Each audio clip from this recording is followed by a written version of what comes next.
Here in New England, we're getting to the time where we're going to start seeing a lot more motorcycles on the road. And I wanted to have a little discussion with you about the causes of motorcycle accidents and what motorcycle safety, what we can do to keep each other safe on the roads this spring and summer. A recent report indicates that motorcycle deaths in Massachusetts from January to July of 2021 saw an increase of 31% compared to the 5 prior years. And if we dig a little bit deeper into this study, we find out from government officials that the automobiles were responsible for more than 2/3 of those accidents. So, things that we need to keep in mind, because when we're talking about injuries sustained in a motorcycle accident versus a car accident, is that the National Highway Traffic and Safety Administration says that motorcycle riders continue to be overrepresented in traffic fatalities. And that's just highlighting how dangerous it can be to be a motorcycle driver on the road these days. 2019, motorcyclists were 29 times more likely to be killed in a motorcycle vehicle crash than a passenger who's driving in a traditional vehicle. The chances of injury are far greater when you're driving as a motorcycle rider. The injuries tend to be a lot more severe, as you can imagine, when you're traveling as a motorcycle rider.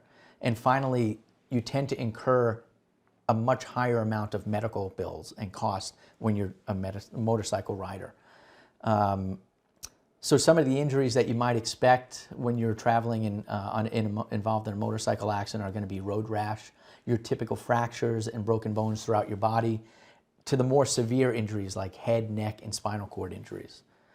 So what can we do about this? And, we can't control the actions of everyone around us, but we can control what we as motorcycle drivers do when we step foot on a motorcycle.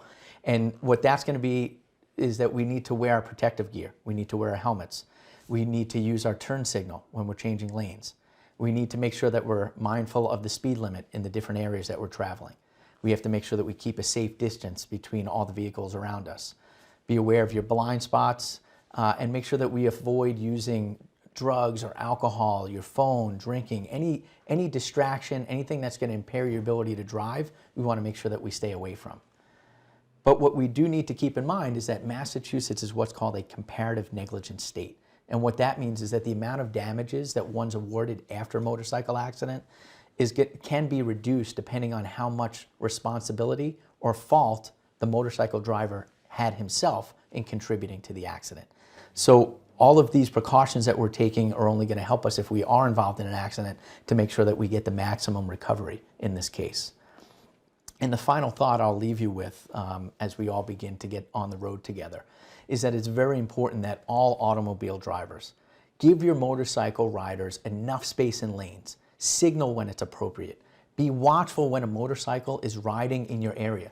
Motorcycle drivers are more vulnerable than those in automobiles, and those traveling around them need to be very diligent when traveling near one. Be safe.